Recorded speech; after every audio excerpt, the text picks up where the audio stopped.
Good afternoon everyone. कल के session के बाद सब खामोशी है क्या? लंबी खामोशी। How are you all today guys? A very good afternoon to one and all. क्या बोलती public? How are you all? Are you all still alive and kicking today after yesterday's session? Tosi was scribbling a lot yesterday. Session एक बार में समझ क्यों नहीं आते, घड़ी घड़ी क्यों देखने पड़ते? कल के सेशन के बाद तो तौसीफ को और ज्यादा फ्रस्ट्रेशन हो गया होगा, है ना? हाँ, पब्लिक डिप्रेशन में है क्या? All right. Okay, maybe someone else. Anyways, where were we? So today, the topic for today. What is the topic for today? First of all, just tell me one thing. How clear are you with the idea of insecurities yesterday? कितना solid है आपका insecurity का concepts, and are you comfortable with it before jumping onto security? Either it is quiet or it is good. I don't want anyone hanging. Okay, so thank you. Just a minute.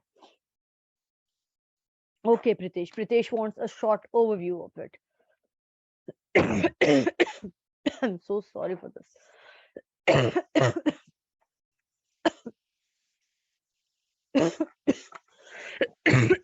Short overview will be good. All right. Yeah, I am taking care. सर्दी शुरू होनी है. दिवाली के snacks. अरे नहीं. चलता है. I'm all good. I'm okay. I'm perfectly fine. Don't worry about that. So, let's do one thing. हम क्या करते हैं, हम कल का जो सेशन है उसका एक और रिविजिट करते हैं थोड़े से concept. I also wanted to clear a few concepts yesterday. जो कल का सेशन ज्यादा लेंदी हो रहा था, इसलिए 2-3 चीजें मैंने डिटेल में नहीं बताई थी. I will walk you through that also. छोटी मोटी चीजें हैं, not very difficult concept. And then we will discuss scenario wise yesterday session. तो आज मैं ज्यादा आपको लिनक्स के कमांड्स और ब्लैक स्क्रीन ज्यादा काला पानी दिखा के परेशान नहीं करूंगी. We will stick more to my white board today and I'll explain. So it is going to be interactive. I want you all to shoot your doubts when I ask you all to, and accordingly we will pick the doubts and we will just get it clarified, because moving to security is something that until and unless you know the insecurities well, there is no point jumping onto security. Make sense? ठीक है? Okay. तो I am pretty sure कि कल का जो session था वो थोड़ा सा न्यू था, थोड़ा डिफरेंट था, थोड़ा डिफिकल्ट था, और अचानक इतना सारा बम्बार्डिंग आपके दिमाग पे हुआ है. तो you certainly would like to get a clear idea of it. Is like even if you close your eyes, you should be able to deal with insecurities. अगर आपको बोला जाए इंटरव्यू में, this is the laptop and show us what insecurities are there in Hadoop and tell us if our data is secured or not. So you should have the confidence of grabbing that laptop from them and भेजा उबल गया था रोहित का. हाँ, तो आज आपके उबले हुए भेजे को थोड़ा शांत किया जाए. And you should have the confidence of grabbing the laptop from them and showing them what insecurities are there in Hadoop and how you are best person to secure them. देखो, जब तक आपको प्रॉब्लम स्टेटमेंट समझ में नहीं आएगा ना, तब तक सॉल्यूशन क्या देना है ये भी समझ में नहीं आता है ना? If you understand the problem well, if you are a good listener, if you are good at analyzing, and if you are a good listener and you are good at analyzing, only then can you understand the problem well, and only then will you be able to give a proper solution. तो कभी भी याद रखो, जिंदगी में किसी को भी अगर सोल्यूशन देना है ना, कोई भी चीज में, be it anything, first learn to listen. पहले सुनना सीखो. Don't be like Google. पहला वर्ड टाइप किया, 10 सजेशन दे दिया. दूसरा वर्ड टाइप किया, 20 सजेशन दे दिया. अरे सुन तो ले भाई, चाह क्या रहे, पूछ क्या रहे, है ना? तो ऑलवेज बी गुड लिसनर्स. बहुत डिमांड है अच्छे लिसनर्स की दुनिया में. Very rare quality guys. ठीक है? तो आज अच्छे लिसनर्स की तरह आप लोग सुनिए जो कॉन्सेप्ट्स आपको बताए जाएंगे, and be ready with your doubts about yesterday, कि क्या क्या आपके डाउट्स है.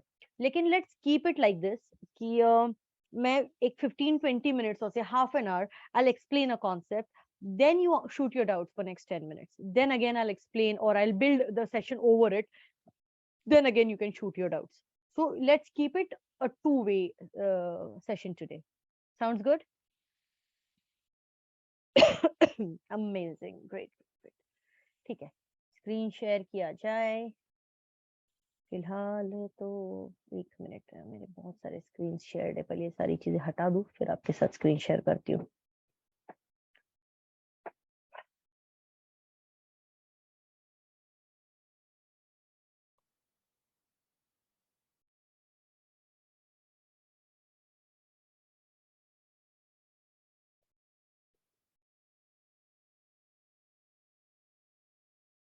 व्हाइट बोर्ड ओपन कर लूं पहले मैं अच्छे से।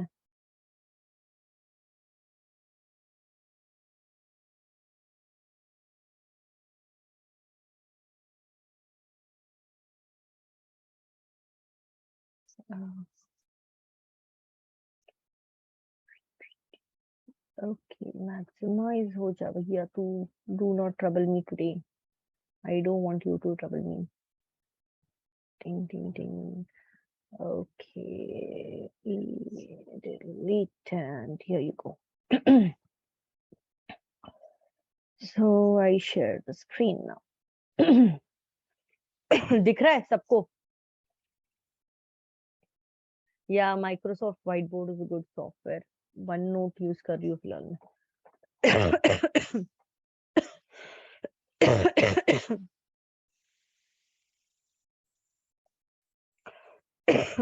सॉरी।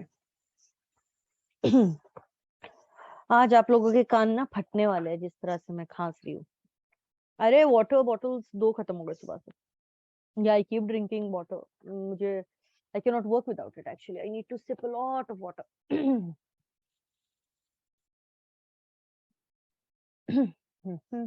Okay, चलो।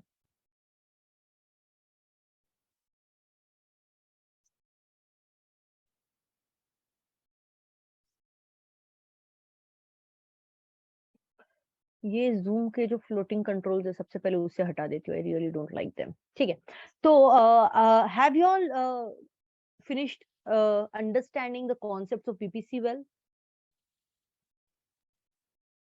Are you good with the concepts of VPC? Have you understood VPC well? Because yesterday I guess I had made a cluster and मैंने वो VPC में बनाया था। और आने वाले कुछ सेशंस में आपको VPC के बारे में भी जैसे VPC जब आप ऑर्गेनाइजेशन भी ज्वाइन करते हो तो you basically have to like understand कि आपका जो क्लस्टर रहेगा वो VPC के अंदर रहेगा। ठीक है, so tell me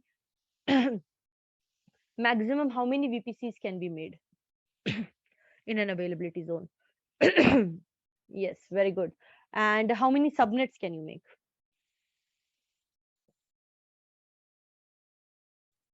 All right.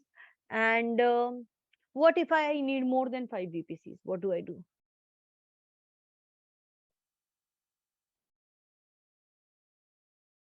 Yes, you request AWS. You're right.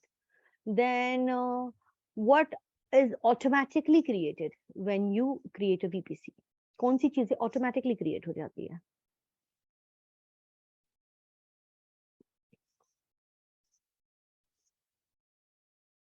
No, no, no, no. Okay, so this is something I'll tell you. And acha, tell me one thing. VPC is confined to region. Is it across the region or across the availability zone?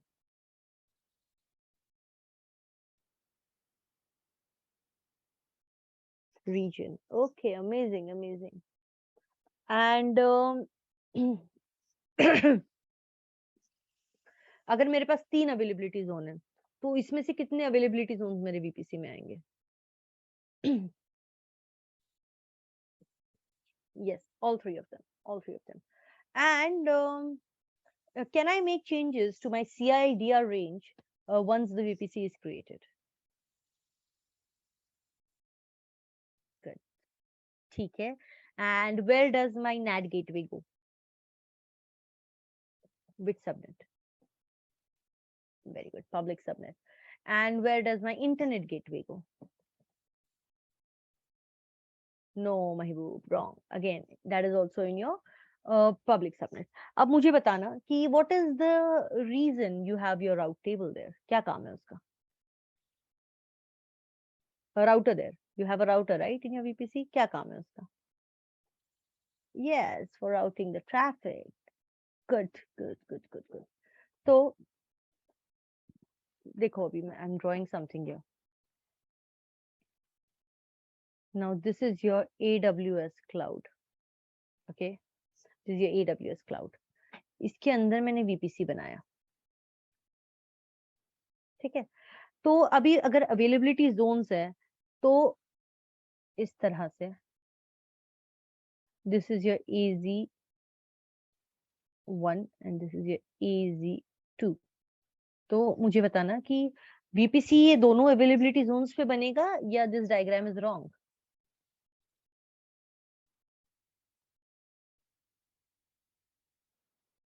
No of one, that will go in your public subnet. This is right. दोनों availability zone है इस reason में, अभी 3 भी होते हैं, मुंबई में 3 है, मैंने यहाँ पे 2 बनाए हैं। तो दोनों अवेलेबिलिटी जोन्स के अक्रॉस मेरा वीपीसी बनेगा, है ना। अब मुझे बताना, अगर यहाँ पे मेरी CIDR रेंज है 10.0.0.1/16, तो can I take the same CIDR range here? नहीं, यहाँ पे क्या लेनी पड़ेंगी? 10.0.0.24, इसको 16 नहीं रख सकते। मतलब क्या कि यहाँ पे ये दोनों चेंज नहीं होंगे, यहाँ पे ये तीनों चेंज नहीं होंगे, है ना, राइट। अब मुझे बताना कि if I my CIDR range is 10.0.1.0 and I say /24, okay, and the other one is 10.0.0.0 and I say 24, तो ये सेम नेटवर्क में है या अलग नेटवर्क में है?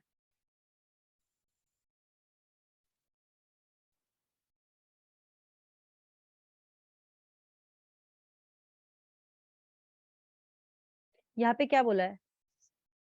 24, मतलब ये और ये तीनों नहीं चेंज होंगे। First three 8 8 8 8 3 is 24. First 3 bits will not change, but it is changing here, which means they are in a different subnet. Means they are in a different network. ठीक है. अभी another question. If I say it is 10.0.1.0 and I say it is 10.0.0.0, यहाँ पे मैंने बोला /16, यहाँ पे भी मैंने बोला /16। अब बताना सेम नेटवर्क है या डिफरेंट नेटवर्क है?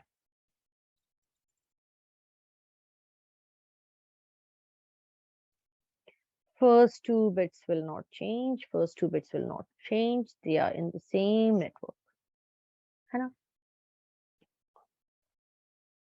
Okay, what else I wanted to tell you? हाँ, VPC जब आप क्रिएट करते हो, तो VPC,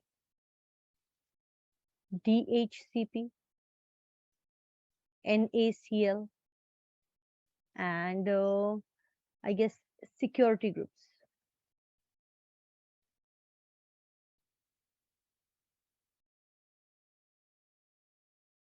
ये सारी चीजें जो है, ये बाय डिफॉल्ट या ऑटोमेटिकली क्रिएट हो जाती है,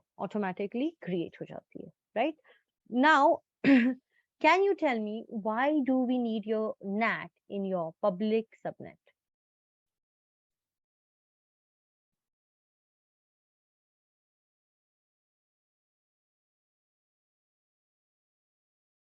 Yes, very good. NAT को हम इलास्टिक आईपी देते हैं और NAT हमको एनकैप्सुलेट करके हमारे आईपी को छुपाने का काम करता है। लेकिन इंटरनेट तो चाहिए ना, उसके थ्रू हमको इंटरनेट मिल रहा है। अगर मैंने NAT को पब्लिक सबनेट में नहीं लगाया तो इसका क्या मतलब है? इसका मतलब ये है कि प्राइवेट सबनेट में जितने भी मेरे नोड्स हैं, क्या वो इंटरनेट एक्सेस कर पाएंगे? Yes, very good. They will not be able to access the internet. So where do we use VPC? Why do we actually need VPC?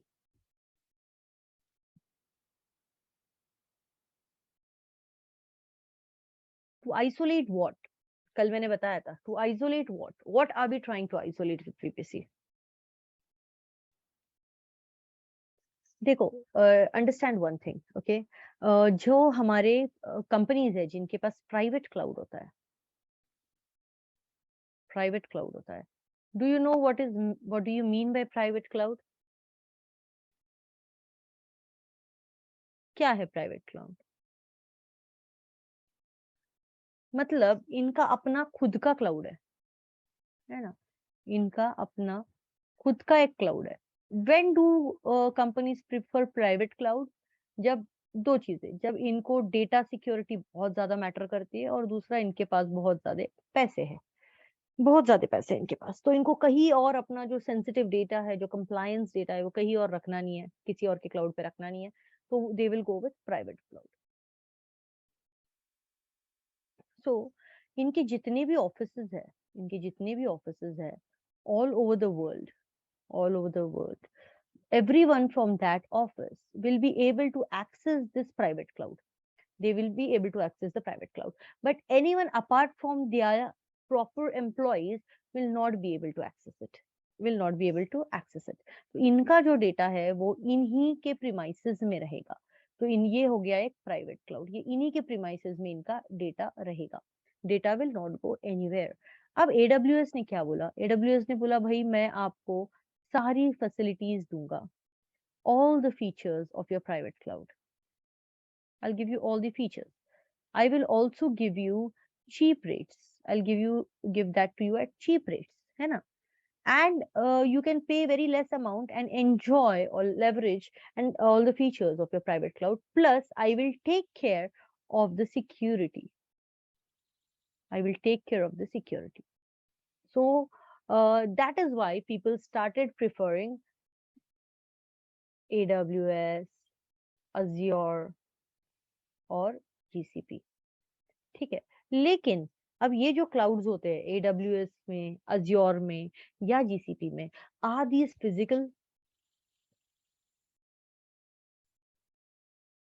No. Can you touch them? You can not. They are virtual. क्या होगा इसको?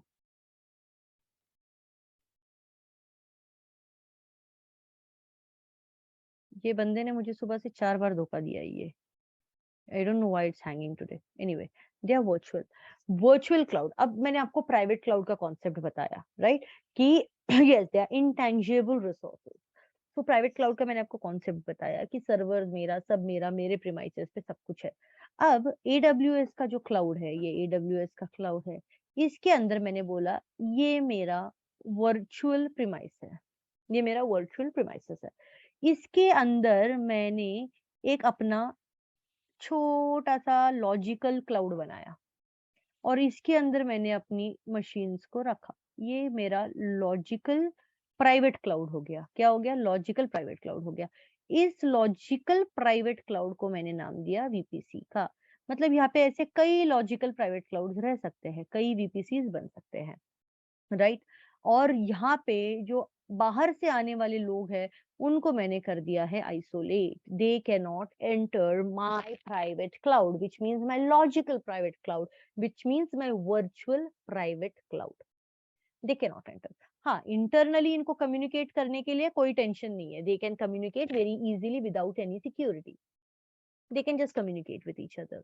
पासवर्डलेस login, इधर से उधर jump करते रहो, कोई problem नहीं. एक बार आप अंदर आ गए VPC के तो you are free to do whatever you want. अब कल हम जो इनसिक्योरिटीज देख रहे थे, वहां पे इनसिक्योरिटीज का जो हमने थ्रेट देखा, was that threat from people outside this logical crowd? Was that threat from anyone outside here? No. Threat किससे था हमको? Internal threat, right. घर का Bedi Lanka di.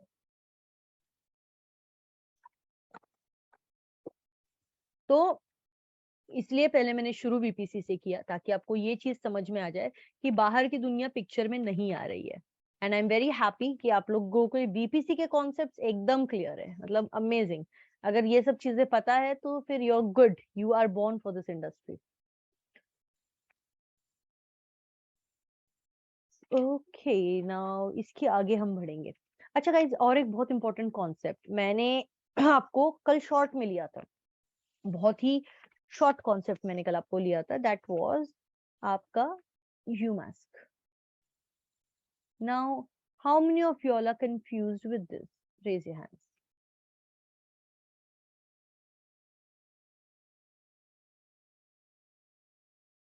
Only Yakub? Okay, सारे मी बोल रहे हैं। ठीक है, चलो इसको समझ लेते हैं, इसको डिटेल में समझते हैं आज हम लोग कि यूमास्क क्या है। मतलब जिंदगी में आप शायद कभी नहीं भूलोगे इसको, होपफुली। यूमास्क, ओके। थोड़ा सा डिटेल दूंगी ताकि आपको ये समझ में आ जाए कॉन्सेप्ट की जो है वो 0002 ये क्या चीज है, हाउ इट ऑल वर्क्स। उसके बाद फिर आपके डाउट्स लेते हैं। There are two types of users guys, एक है नॉर्मल एंड दूसरा है super.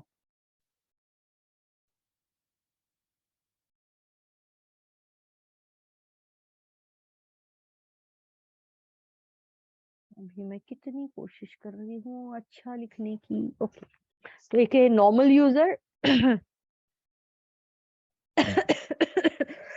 Yogit Yogit is saying covid में मास्क पता चला, अब यहाँ पे यू मास्क। हाँ, तो आपका जो मास्क था वो क्या काम करता है? Why do you need mask? To protect you. इसके अलावा मास्क का और क्या काम होता है?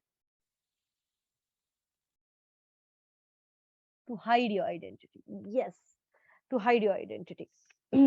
तो काम होता है। ठीक है, कमिंग बैक, यहाँ पे भी जो यू मास्क है इसके भी यूजर मास्किंग है, ये basically it is a user masking. तो इसके भी दो काम है, एक तो प्रोटेक्टिंग योर आइडेंटिटी, दूसरा hiding your identity. Same thing, same concept है, कुछ नए वर्ड्स लेके नहीं आए इंग्लिश लैंग्वेज में लोगों ने। ठीक है, तो सबसे पहले अभी हम डील करेंगे नॉर्मल यूजर से। फॉर एग्जाम्पल हमारा जो नॉर्मल यूजर है वो है सेंटोस। कौन है? सेंटोस। ठीक है, अब सेंटोस, सेंटोस का यू मास्क क्या है?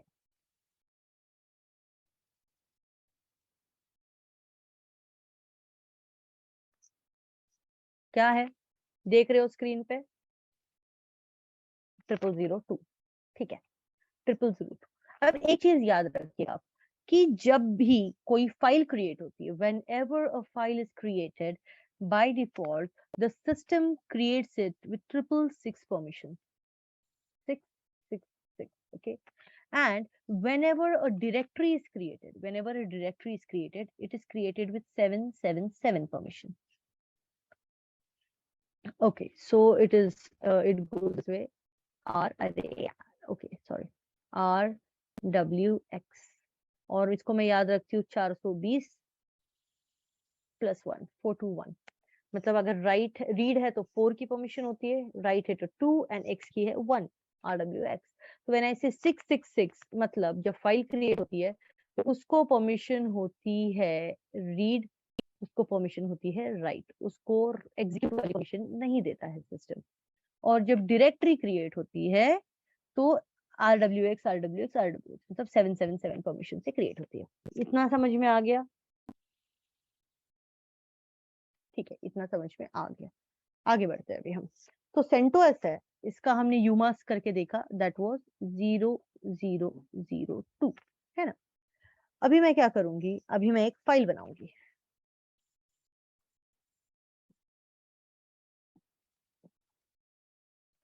मैंने एक एम्प्टी फाइल बनाई, -ऑल किया, फाइल बनी क्या? यहाँ पे जो मैंने बोला वो मैंने प्रूफ भी किया आपको। लेकिन यहाँ पे जो फाइल बनी, आपने तो मैम बोला कि 666 से परमिशन बनी है, 666 परमिशन से बनती है, पर यहाँ पे तो हमको दिखा रहा है कि 6664 है। इसका मतलब मैम ने गलत बोला है ना, इसका मतलब मैम ने गलत बोला। नहीं, मैंने गलत नहीं बोला, I will show you what it is. अभी जो परमिशन डिफॉल्ट है वो 666 की थी, और आपका जो यू मास्क था सेंटोस का वो क्या था? 0002, इतने पोर्शन पे ध्यान दो। 6 - 2 इज 4, 6 बन गई 664 की फाइल। तो यूमास्क ने क्या किया, जो उसकी ओरिजिनल आइडेंटिटी थी उसको मास्क किया ना? ठीक है। सिमिलरली आपकी जो डायरेक्टरी बनती है वो 777 से बनती है। Let's do mkdir here.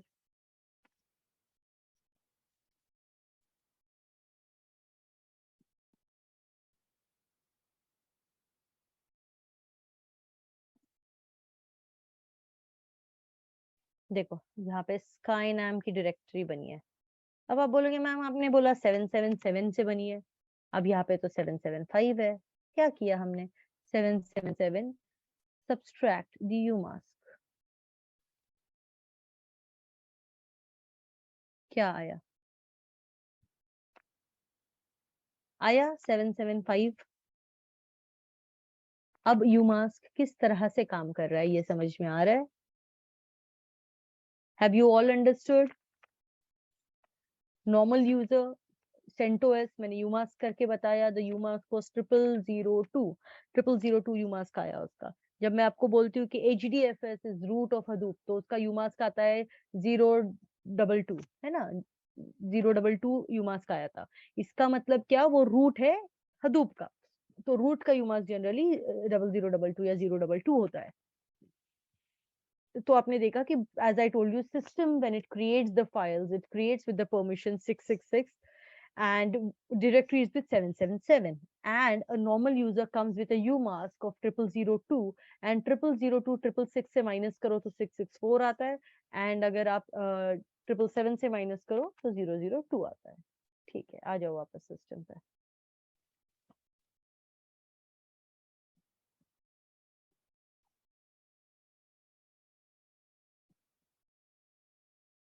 अभी मैंने रूट किया, sudo su करके मैं रूट पे आई, मैंने umask किया, क्या दिखाया?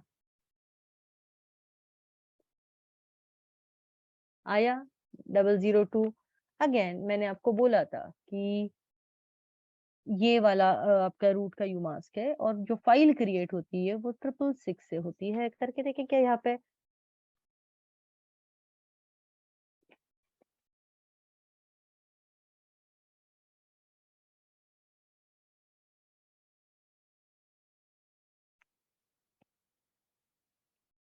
यहाँ पे क्या परमिशन से क्रिएट हुई है ये? 644। Again coming back, -022 will give you 644।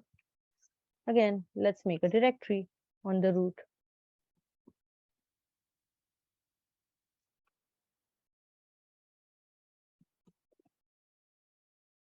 Directory देखो यहाँ पे क्या बनाई मैंने, डायरेक्टरी का क्या नाम था? हाय हाय, ये ब्लू में। What are the permissions here?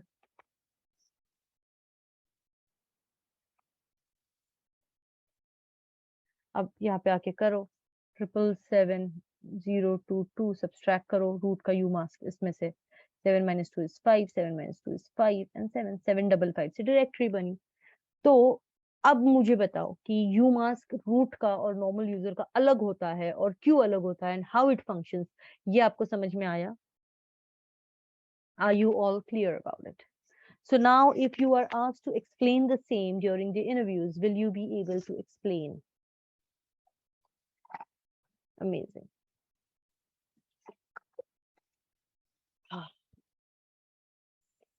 ठीक है, now you have to shoot your questions one by one. Uh,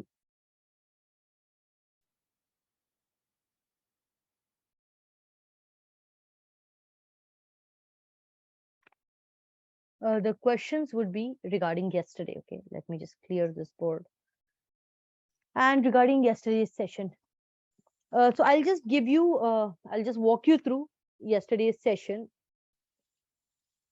and then I'll give you a small brush up about what we did yesterday, and then you can ask your question. Okay, just a minute, I'm finding the script for yesterday.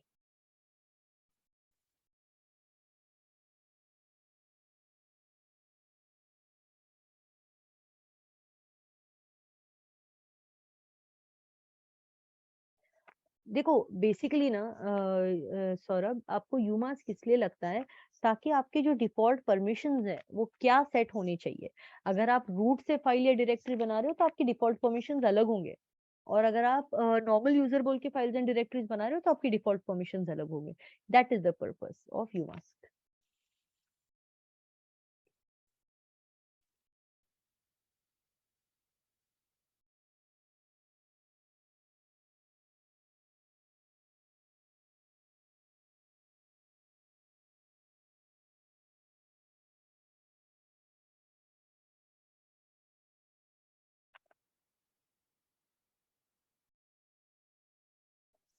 Okay, it doesn't take away any of the permissions. It is only the rule to create a file on the system. So if you're a normal user using UMask, your rules for creating a file or directory would be different from the root user who's creating files and directories. Okay. So coming back to our original topic, that is insecurities. तो insecurities में हमने क्या देखा? Insecurities में सबसे पहले तो हमने देखा कि हमारा एक क्लस्टर है, क्लस्टर में कुछ मशीन्स है और एक मशीन है सीएम की जो क्लस्टर से बाहर है ना? अभी इनसिक्योरिटी की जरूरत हमको कब आन पड़ी? when someone from within the team is trying to steal the data or trying to use the data in the wrong way or manipulate the data or corrupt the data, है ना? तो misuse the data, very good Ajinkya, it's he's misusing the data. कल हमने देखा था कि 3 type के हमारे डेटा को ये थे, थ्रेड्स थे। किस तरह का? Can someone help me recall? There were 3 things that the data was affected. Yes, read, write and access. Execute नहीं था वो। It was someone should not be able to read it, someone should not be able to write any extra data or use the cluster bandwidth, and no one should be able to access the data because it is confidential, because it is confidential। एक minute, हाँ ये बहुत ही गंदा हो गया।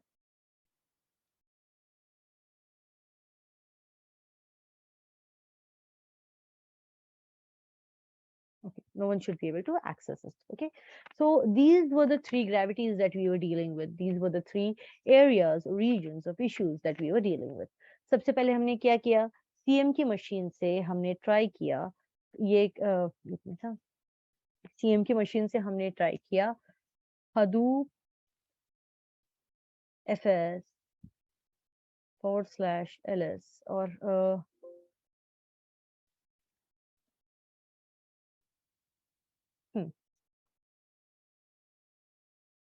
ये root से हमने किया। हमने पहले नॉर्मल सीएम की मशीन से ट्राई किया था, नहीं हुआ था।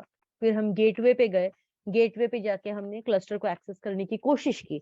तो हमने sudo su किया and we were able to access the cluster like you can see on the screen कि आपको इस मशीन से देखो ये 246 जो है, I just show you if you don't remember.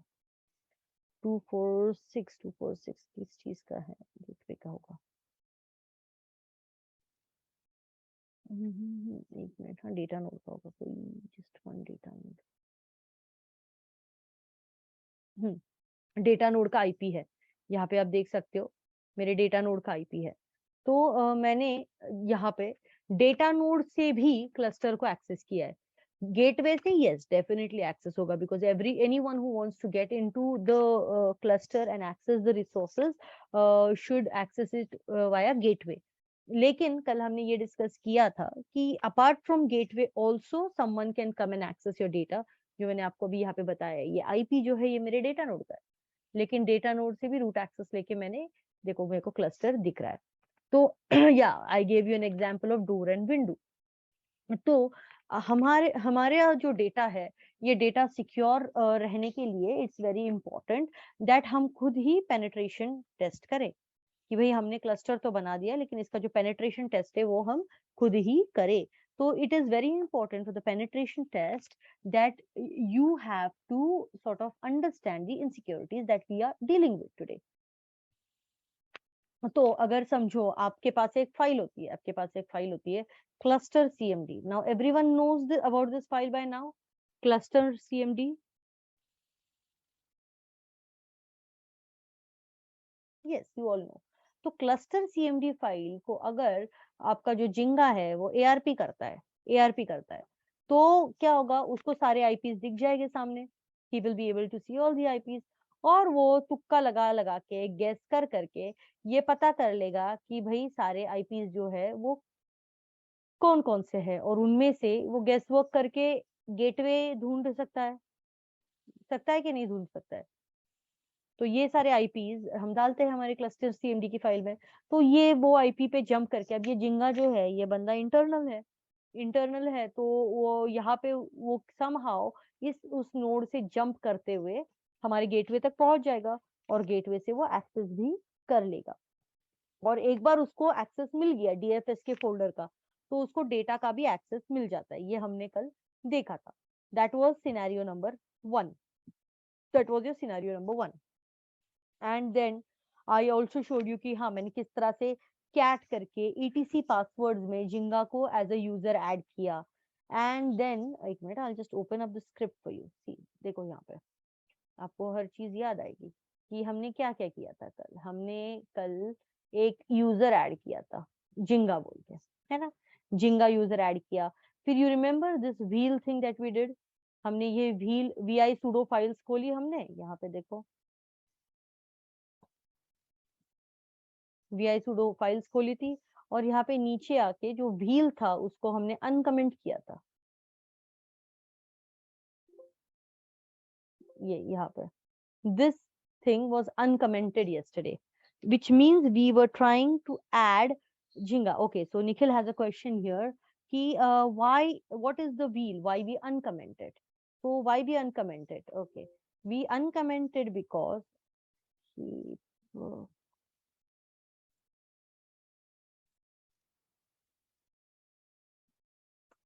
we uncommented because wheel is something which gives Jinga the power of a super doer or a root user। मतलब वो जिंगा अगर व्हील में एडेड है तो उसको सुपर यूजर के powers मिल जा सकते हैं। जैसे उसको व्हील में हम ऐड करते हैं using this command, you can see this command user mod, यानी you are modifying the user जिंगा, you are modifying the user जिंगा to be a super user now, and now that जिंगा is like a super user. ठीक है, तो यहाँ तक हमने किया था। Any doubt so far? This was your scenario number 1, तो you did understand till here, यहाँ तक कोई प्रॉब्लम नहीं था आपको? अच्छा, yesterday I asked a question that if you are a full administrator, so at that time can you access the data?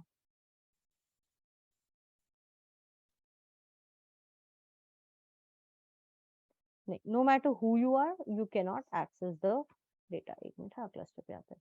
Now do you remember something called dfs.permissions yesterday? ये यहाँ पे मैंने आपको चेक HDFS परमिशंस बताए थे, इसको हमने uncheck किया था। इसको अनचेक करने के बाद रीड एक्सेस तो जिंगा ने ले लिया था, रीड एक्सेस का तो कोई पंगा था ही नहीं, जिंगा रीड एक्सेस ले चुका था। लेकिन जिंगा को वो परमिशंस डिसेबल करने के बाद राइट एक्सेस भी मिल गया, तो कैन समवन टेल मी कि ऐसे क्यों हुआ, and why do we uncheck it, or why is it important to keep it checked? If unchecked, all users will have read access, and all users will also have write access. All users will have read access and also write access. Just a minute, हाँ मैं ये जरा charging से laptop निकाल दूँ, hold on, it's fully charged. So because of that we were able to create uh, a directory, we were able to do mkdir on a cluster। Just a minute, I'll show you।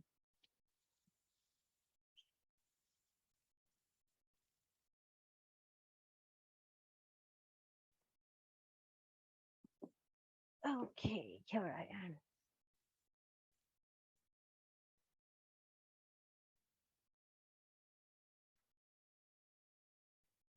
हाँ, तो scenario number 1 पे थे हम, where were we? There were actually this entire session is divided into 4 scenarios, okay? 4 scenarios है, जिसमें से scenario number 1 ये है कि डीएफएस के परमिशंस जब हम डिसेबल कर देते हैं, and why that is important, like that is one type of security, but even if they are enabled, still we can do all sort of operations. Still it's not a very big deal to access the data, read it or write on it. तो जिस तरह से wheel में एक बार जिंगा चला जाता है, तो जिंगा can very well do mkdir and create a file also. ये हमने देखा था. अभी coming back to the script, अभी यहाँ पे एक सिनेरियो नंबर 2 आ जाता है. The second scenario that is very very important here is जब dfs डॉट परमिशंस एनेबल होंगे, if the permissions are enabled, then what will you do?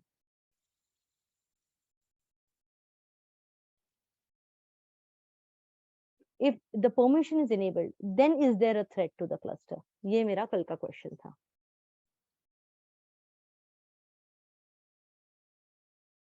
Wrong. So yesterday I explained to you, or I showed to you, कि even if dfs dot permission is enabled, still you can make directory. देखो यहाँ पे हमने किया था कि ऐसे अगर आप who am I पूछते हो, if you ask who am I, तो it will tell you कि it is Jinga. But अगर आप sudo who am I पूछते हो, तो वो क्या बताता है? I am root. अगर आप sudo who am I करते हो, तो it will tell you I am root. So now if you are a root user, will you be able to make a directory? Yes. So even if the DFS permissions are enabled, still Jinga is able to make a file. Like say we did nano file yesterday and we pasted all this.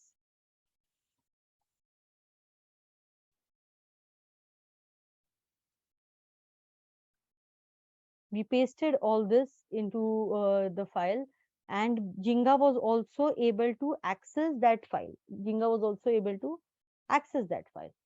वो file को हमने cluster पे put किया, और ना ही उस file को हमने क्लस्टर पे पुट किया, बल्कि हमने ये जॉब रन किया था वर्ड काउंट का, है ना. तो भाई जिंगा तो हमारे सिस्टम में डीएफएस डॉट परमिशंस डिसेबल होने के बाद सारा डेटा देख पा रहा था. फिर जिंगा क्या किया, किसी तरह वो हमारे किसी क्लस्टर के मशीन पे चला गया और वहां से उसने क्लस्टर को एक्सेस किया. क्लस्टर को एक्सेस करके उसने डीएफएस के परमिशंस को डिसेबल किया. अभी जो उसको रीड राइट्स थे, वो राइट्स उसको राइट वाले भी मिल गए, है ना. अब हमको लगा यार चलो रीड एंड राइट तो ठीक है, लेकिन जिंगा was actually able to add data to the cluster.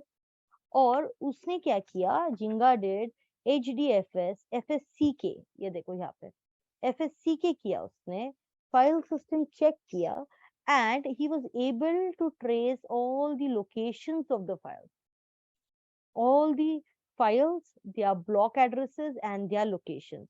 यहाँ पे हमने डिस्टिल डेटा नाम की एक फाइल बनाई थी, जिसमें आपके वर्ड काउंट का आउटपुट जो है वो स्टोर हो रहा था. You remember?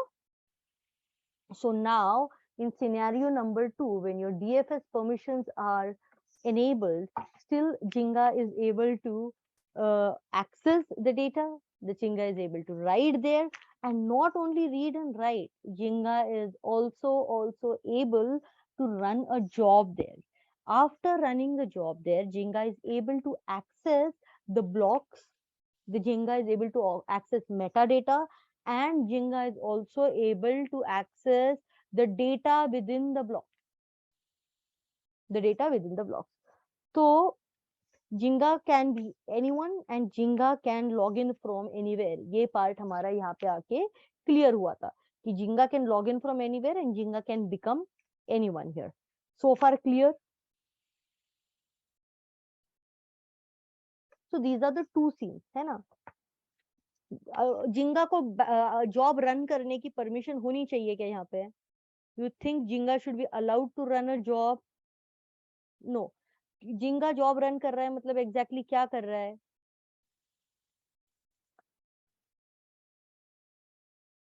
So when Jinga is running the job, Jinga is using the bandwidth of the cluster. उंगली मस्ती नहीं बोल सकते आप लोग इंटरव्यू में.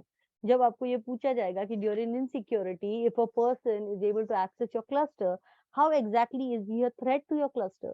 So you will say he is a threat to the cluster because that XYZ person is able to utilize or use the bandwidth of the cluster. He is able to install certain things. He is able to access the data. He is able to read. And worst case scenario, he is also able to run a job there. Getting it? Okay. तो फिर हम क्या बोलेंगे? No, then we on our cluster we तो have DFS permissions enabled. हमारे तो सारे permissions enabled है. फिर क्या problem है? तो फिर हम ये बोलेंगे कि भाई चलो हमने आपको बता दिया कि अगर आपके DFS के permissions enable भी है तो भी it is very easy to make a directory on your this cluster and it is not a very big deal to run a job also. ठीक है? Now याद दिलाओ कि third scenario क्या था? चलो आप लोग याद दिलाएंगे.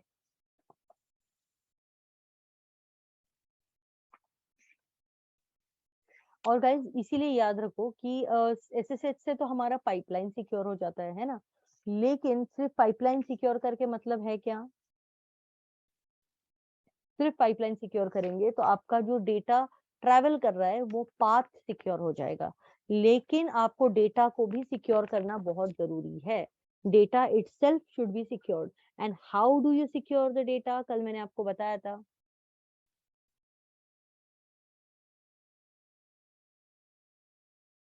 KMS, की मैनेजमेंट सिस्टम.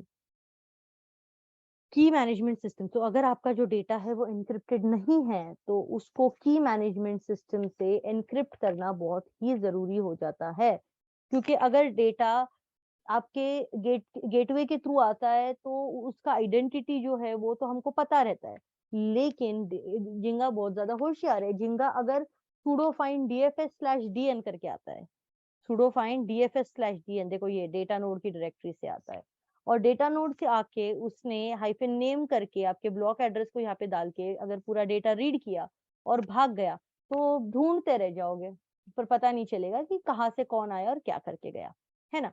अभी हमने देखा था कि जो हमारा डेटा है वो दो फॉर्म्स में आता है, स्टोर होता है दो तरीके से.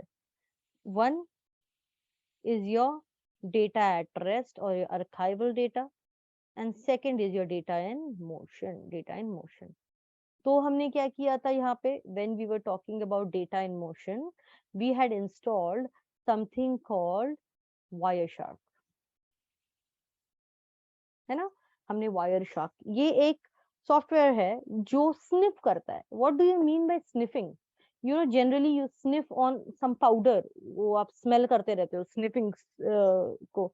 तो Wireshark is a sniffing tool. sniffing means smelling. कुत्ता जो है स्निफ करता है हर चीज को.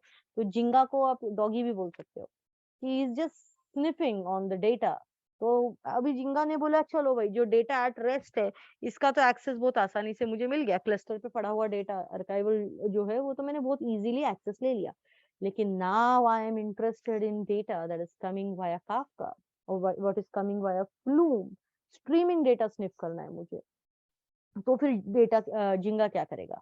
जिंगा वायरशार्क इंस्टॉल करेगा, इसके बाद डंप कैप ETH0 इंस्टॉल करेगा, और जिंगा क्या करेगा? इसको एक जगह कोई एक ईथरनेट पोर्ट पे लगा के छोड़ देगा. जिंगा क्या करेगा? इसको एक ईथरनेट पोर्ट पे इंस्टॉल करके उसको बोलेगा कि भाई ये वाले पोर्ट पे ये वाले इंटरफेस पे तू रुक और यहाँ से स्निफ करता रहे. तो वहां पे वो स्निफ करते रहेगा. ETH0 दिख रहा है, यहाँ से आपका जो वायर शार्क है वो स्निफ करते रहेगा. और फिर हमने एक सेशन लेके जॉब रन किया था.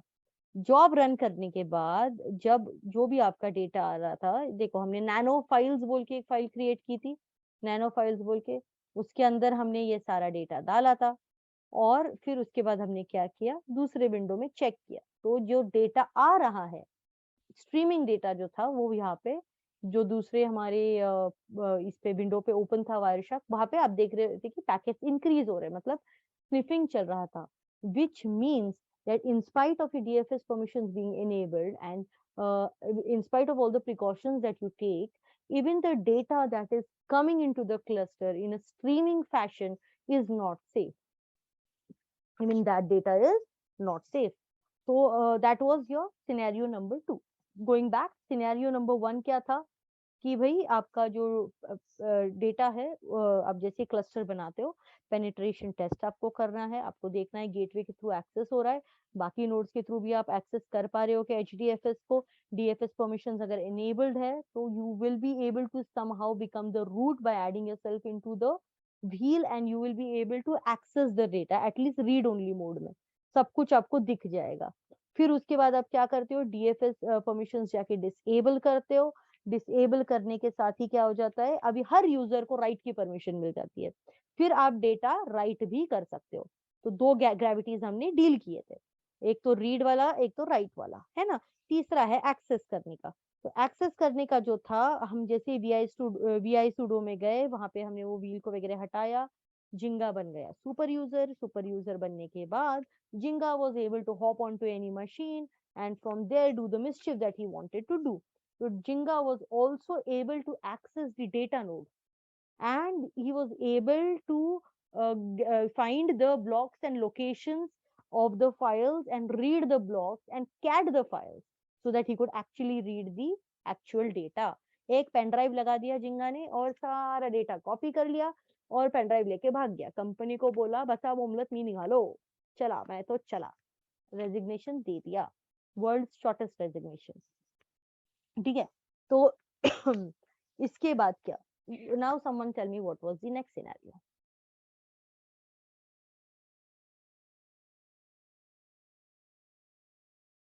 चलो चलो चलो, कितना याद है देखते हैं।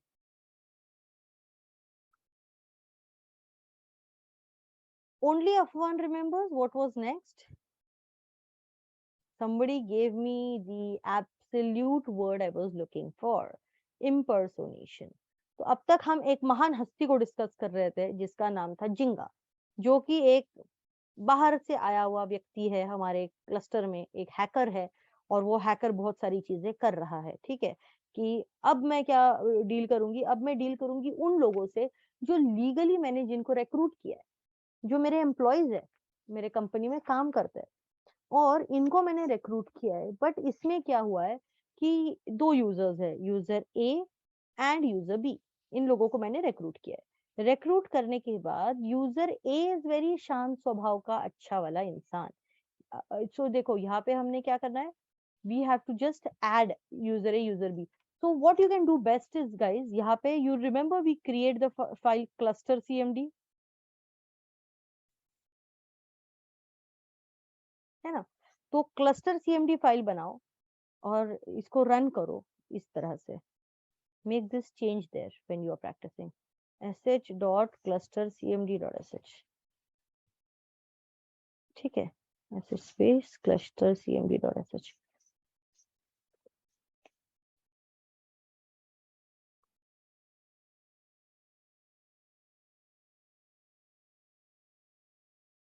सी I am making the change here. ठीक है, ये आप लोग भी कर लेना। And what you can do here is, ये चेंज जब आप कर लोगे ना, so your user will be created, user A and user B will be created on all the nodes. So for example आपके पास 20 नोड्स दिए गए हैं, जब आप ऑर्गेनाइजेशन ज्वाइन करते हो तो you are given 20 nodes, and ये 20 नोड्स पे आपको जो करना है करो। तो 20 नोड्स पे आपका प्रेजेंस होना जरूरी है, right. You should be present on all 20 nodes to work from any one of them. तो उसके लिए आप इस तरह से क्लस्टर cmd.sh से sudo यूजर ऐड करके एक यूजर बनाते हो, user A, like let me pick few names from the chat, maybe I'll say Yogit and Asif. So I make a user A which is Asif, and I'll make a user B which is Yogit. Okay, these two are the new employees that joined my organization. And Yogit is very mischievous, whereas Asif is, for example, user A, who is very shant. तो योगित ने बोला भाई ये तो ना बंदा मेरे से ज्यादा 2 लाख रुपया ज्यादा कमा रहा है, और इसको तो फुल एडमिनिस्ट्रेटर बना के रखा है, मेरे को नहीं दिया सारा फुल एडमिनिस्ट्रेटर्स का राइट। तो इसको तो मैं बताते आऊँ कि मुझे तुझसे ज्यादा नॉलेज है, कल को प्रमोशन मिलेगा तो मुझे मिलना चाहिए, तुझे नहीं। सो देन योगित ने क्या किया, उसका यूजर बना हुआ था। तो what Yogit did is he simply did what, sudo su, and yo Asif बन गया। तो स्विच यूजर टू आसिफ कर दिया योगित ने, एंड योगित ने जाके डेटा चुराने की कोशिश की। Yogit ran a job and he tried to get all the data of all the Visa cards, Mastercards, American Express, Citibank, ये सारे जो कार्ड्स है इनका पासवर्ड्स निकालने की योगित ने कोशिश की। योगित ने कंप्लायंस डेटा चुराने की कोशिश की। एंड नाम किसका जा रहा है ऑडिट में? नेविगेटर में नाम किसका आ रहा है? आसिफ का आ रहा है। और बेचारे आसिफ को तो पता ही नहीं है कि चल क्या रहा है। और बाद में योगित धीरे से आके अपनी जगह पे बैठ गया। ये बात पता चली ऑडिट वालों को। ऑडिट वाले ने बोला भाई नेविगेटर में तो नाम आसिफ का है, अब तो पक्का इसको लेके बैठते हैं अपने रूम में और इसको बताते हैं कि हम क्या है। और यार आसिफ का मस्त बैम्बू सेशन होता है और योगित उसको बोलते हैं कर क्या रहा है अभी तू कंपनी में, व्हाट आर यू डूइंग? क्या आते ही तेरा bamboo session. And then Asif is saying भाई पता ही नहीं क्या हुआ, I don't know what happened, चल क्या रहा है समझ में ही नहीं आ रहा है।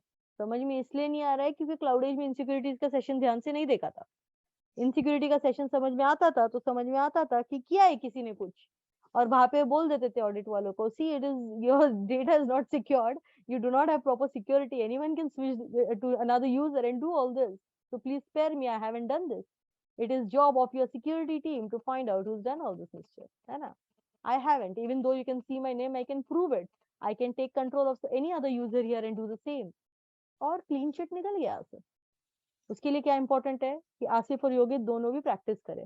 To screw someone you should know how to, and to get out of a situation still your concept should be strong. All right, so now after this we dealt with, so this is called impersonation, कि आप किसी और इंसान के boots में step in करके कुछ mischief कर रहे हो एंड नाम उसका आ रहा है, काम तेरा नाम मेरा, है ना? किसी और के कंधे पे बंदूक रख के गोलियां चला रहे हो आप और नाम उस इंसान का आ रहा है।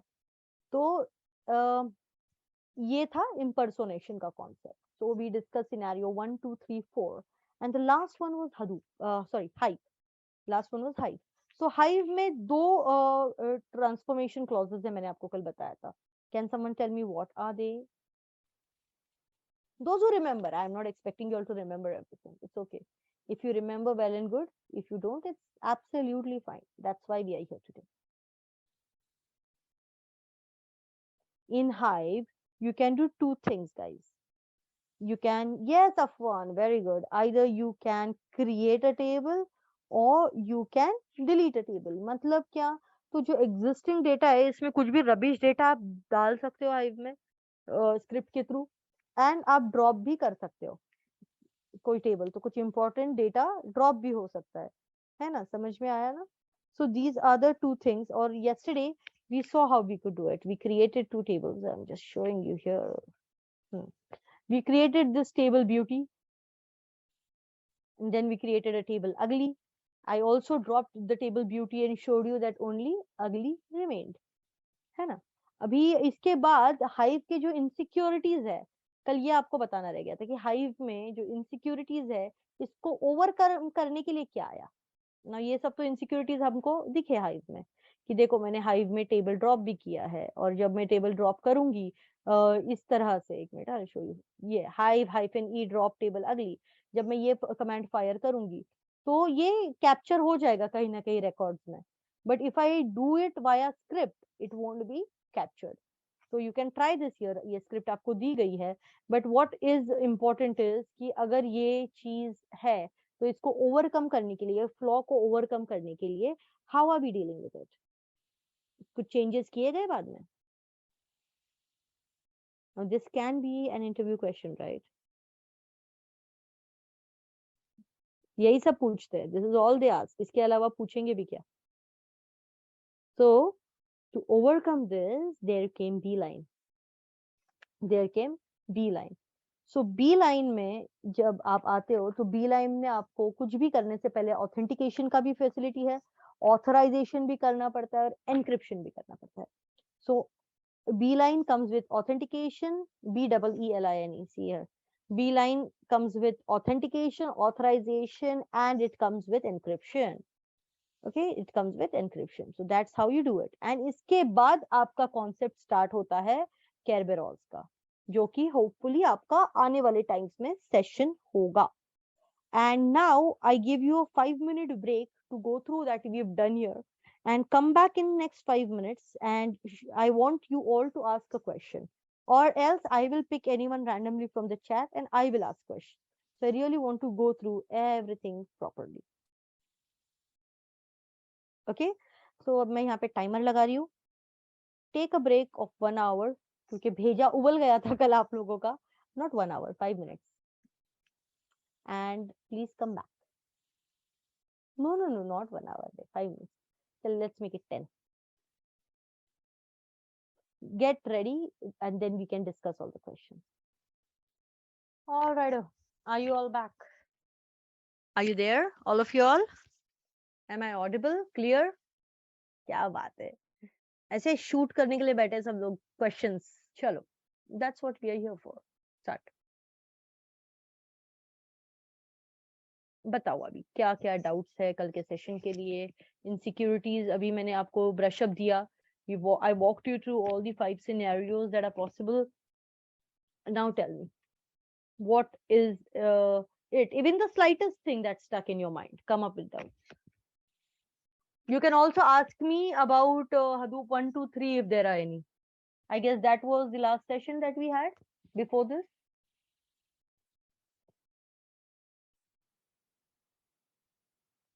Sudo करके Moin.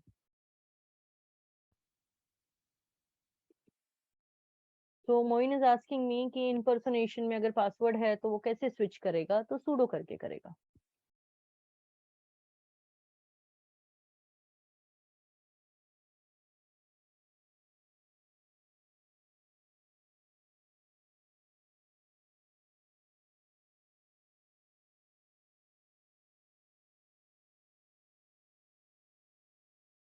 No, so who told you that a normal user does have all the rights until and unless it has an entry in your sudoers list, it will not have super duper permissions.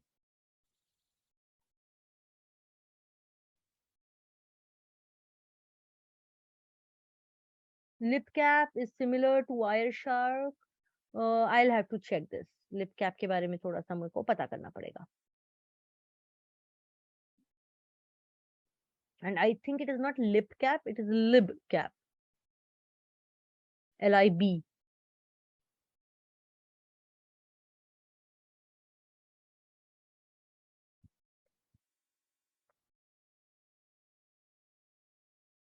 So mostly no one can do sudo in organization. No, there are certain rights reserved. Only people who have the permissions can do.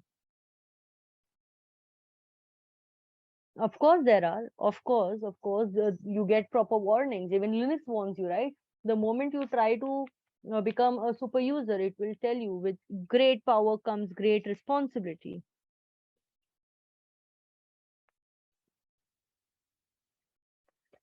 So what is libcap? Libcap is basically a file format. It is a file that captures your data, your streaming data. So that file is designed to capture the streaming data. It is a feature of Wireshark, and it is a file that is designed to capture your streaming data. Yes, so if just a minute, I'm going through the questions. At the time of sniffing, can we track the unauthorized user? No. इसलिए तो sniffing tool use करके करता है ना वो.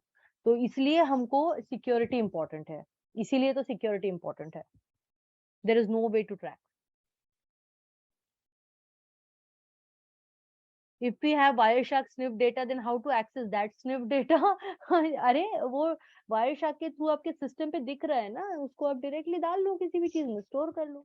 Anand sir referred Cloudera reference document and we have deployed like a boss, but that one is little difficult to understand. So can we refer Cloudera reference architecture for roles allocation? Are there any major differences in both doc? Yeah, you can obviously refer to Cloudera reference architecture. I mean, I've tried with that, no problem. Basically क्लाउडेरा का जो reference architecture है उसके हिसाब से अगर आप जाते हो तो उसमें नेम नोड रेफरेंस आपका रिसोर्स मैनेजर एक जगह आ जाता है, एंड देन आपका गेटवे अलग से होता है, बाकी के हाइप का गेटवे हर एक नोड पे आता है. यही सब है. The rules and regulations are nearly the same, but I would still suggest go with deploy like a boss, because that is used in production and that is one of the best documents.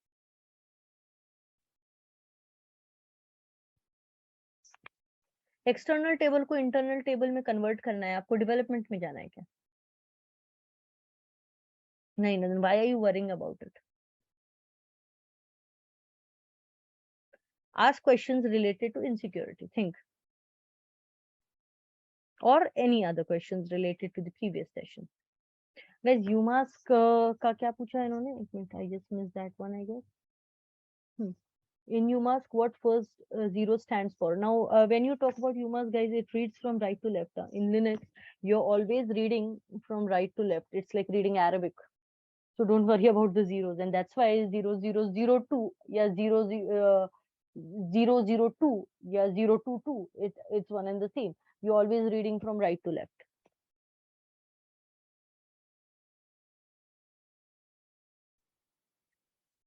If we create user and we change the wheel, then you must change. Yes, according to the user, the permissions will change. You're welcome. What else? Anyone else having any other doubts? You can also ask me if you have any doubts regarding to any architectures. You can also ask me about Hadoop 1, Hadoop 2, Hadoop 3, any other previous session. And you can also ask me about today's session before we end.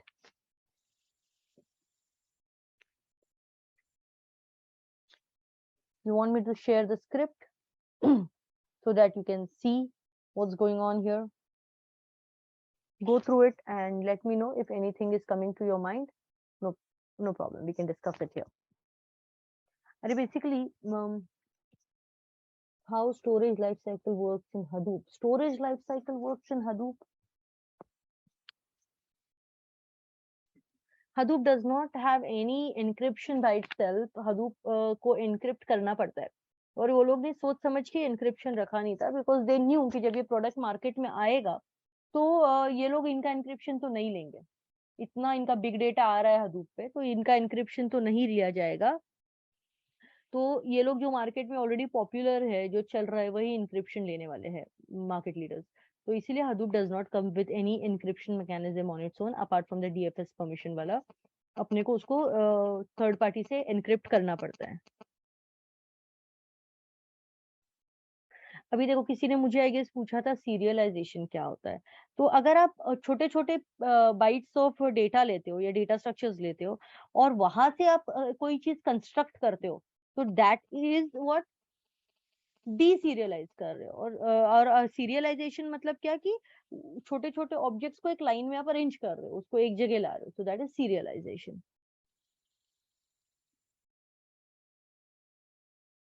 ये same question Moin ने भी पूछा था, Prashant. You just do sudo. What is the best practice in terms of role assigning?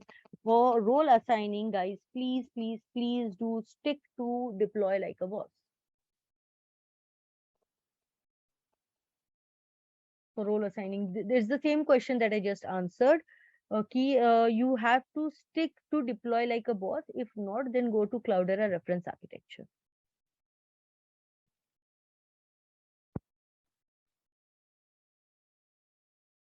Okay. Any more questions?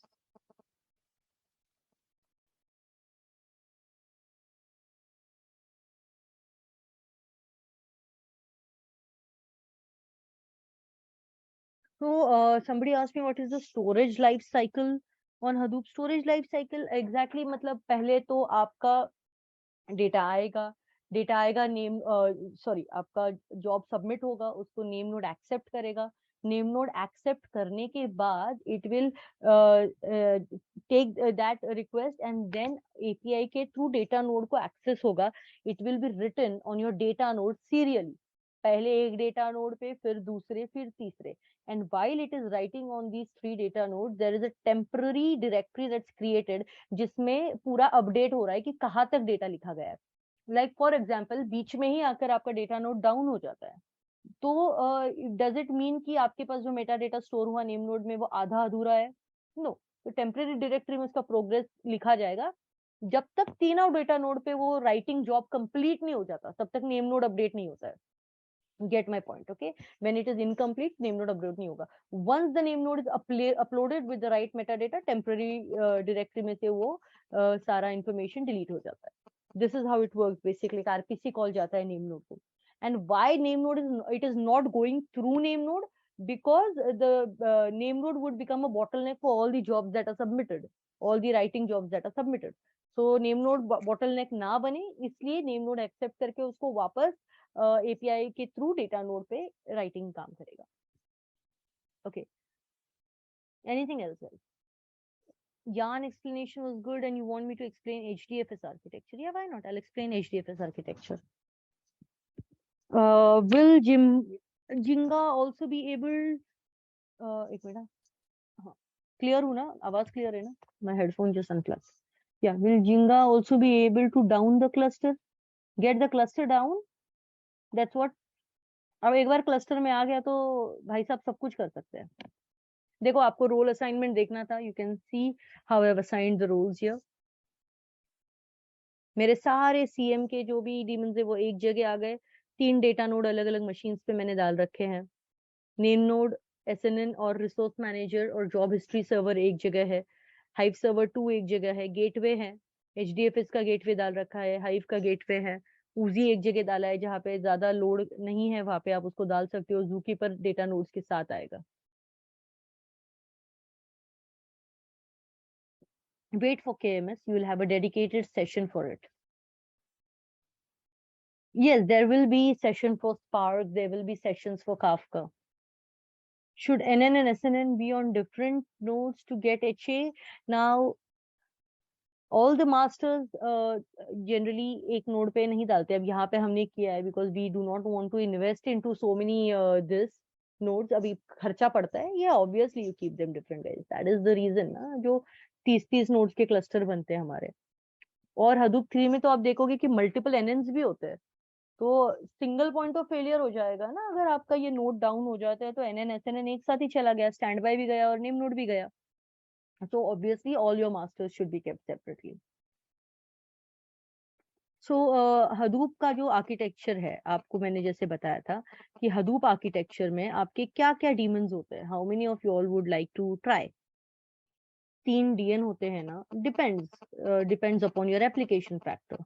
DNs can be 50 also, DNs can be 25 also. देखो Zookeeper जो है वो it's nothing but a service for maintaining all the configuration information. और फिर जो synchronization है वो maintain करने के लिए आपका Zookeeper है basically. It is basically used जैसे आप बोल सकते हैं providing configuration information है. और आपका जो बड़े बड़े क्लस्टर्स है डिस्ट्रीब्यूटेड फॉर्म में होते हैं उनका सिंक्रोनाइजेशन के लिए काम करेगा. And it is basically to make all the systems manageable. Manage करना और सिंक में रखना, उनको अपडेटेड रखना उनके सारे कॉन्फ़िगरेशंस के बारे में. एक दूसरे से सिंक में रहना, वो इसका ये काम है ज़ूकीपर का. Woozy is nothing but a scheduler guys. Woozy सिर्फ एक शेड्यूलर है, कुछ नहीं. बस वो शेड्यूल करेगा चीजें. Hadoop jobs को priority के wise schedule करना. Yes, the script will be uploaded, guys. That is not my job. I do not do it. People who are responsible in Cloud Age to upload things, they will do it. Ranger और Sentry दोनों पढ़ना पड़ेगा. कि देखो अभी क्या हो रहा है, हमारा माइग्रेशन हो रहा है सीडीपी पे, राइट. We are migrating. तो सीडीएच तक जो था हम लोग सेंट्री यूज करते थे. लेकिन सीडीपी जो है वहां पे क्या हुआ, आपका जो क्लाउडेरा है और आपका जो हॉटनवर्क्स है, इन दोनों का मर्जर हुआ. ये 2 कंपनीज का मर्जर हुआ और सीडीएच और एचडीपी मिलके बन गया सीडीपी. तो इन लोगों ने कुछ फीचर्स सीडीपी एच के रखे और कुछ फीचर्स एचडीपी के लेकर आ गए. तो साथ मिलके बना सीडीपी. तो Sentry was replaced by ranger.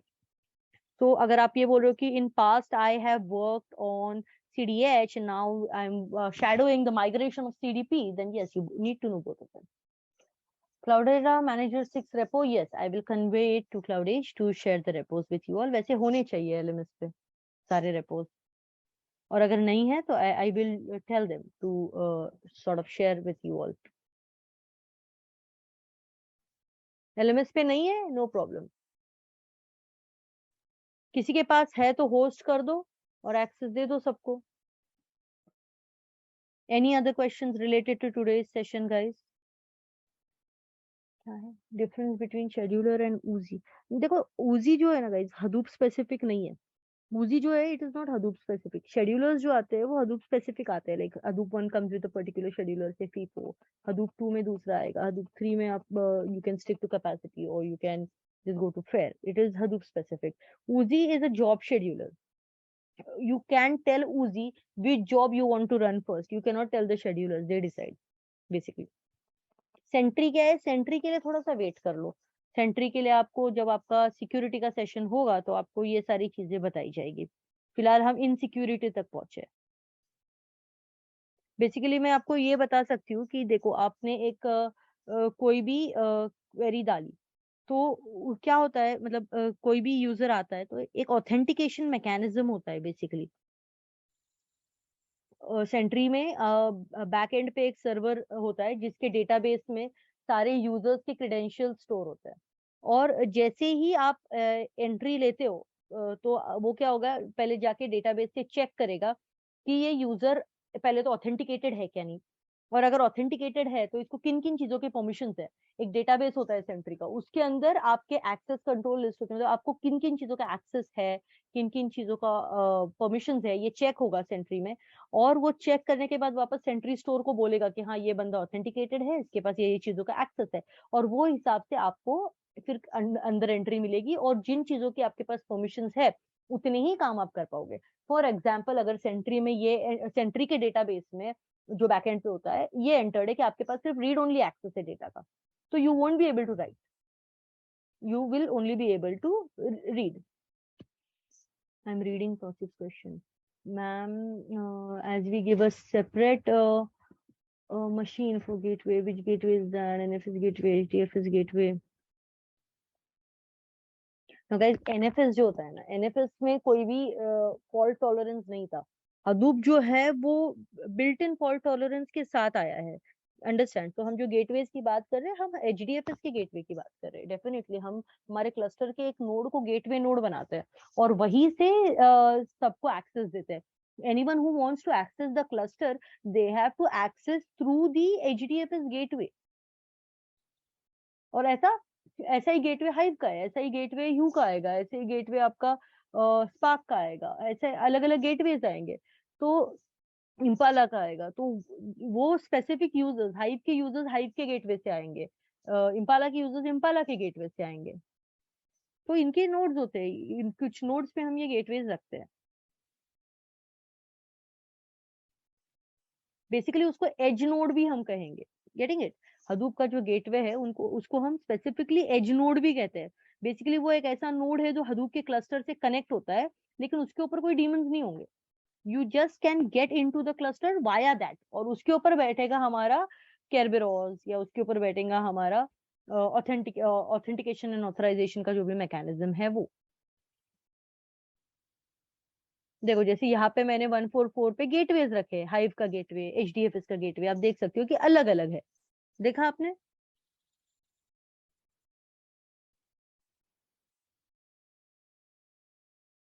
All right. So I think we are done for today. Most of the questions related to this we have answered. So he'll deploy like a boss. आप थोड़ा सा पढ़ लो and then we can discuss over it. ठीक है. I will also go through deploy like a boss and I will try to make it easy for you probably in the next session. Now since we are running out of time, I guess आज का topic अपने पास clear है. We have discussed insecurities enough and I am can I conclude that अभी आपको insecurities अच्छे से समझ में आ गया? Helped a lot. Sohail, thank you so much. I am happy that you are learning. That is very important. I am really satisfied if you understand the topic well. That's very important. If the training is going well and you are understanding the concept, that's very important. Hopefully, Taufik, I'll try my level best. Yeah, Gaurav, thank you so much. Okay, insecurity clear hai na? ठीक है. You are understanding, done. My job is that. My job is to make you understand the concept and I really want you all hard but you explain nicely. Thank you Rohit. I really want you all to go through the recording and I really want you to go practice it. Script hai, आप ही लो security भी देखेंगे ना, how it goes. Like don't worry, all the trainers are amazing here, and everybody will make sure that you understand the concepts. So we cannot make a demand कि आप ही security लो, आप ही ये लो. We will try our level best. Whoever is available, we are going to give you our 100, in fact 200% to make you understand everything. जब तक आपको समझ में नहीं आने वाली ये चीजें, nobody is letting you go. Yes, Tausif, definitely I'll convey, and recording आपको बहुत ही जल्द मिल जाएगी. Okay, so yeah, thank you for today's session, guys. It was amazing interacting with you all, and it was a pretty relaxing one-on-one session that we had. We picked so many questions. Uh, if there are any doubts, please do make a note of them, because many of the doubts will come up while you are practicing. Make a note of them, and next time when we meet, we can have a discussion on that. Okay. Okay, chalo. Take care then. Have a wonderful evening. Thank you for spending your Sunday with me. Bye bye. Take care.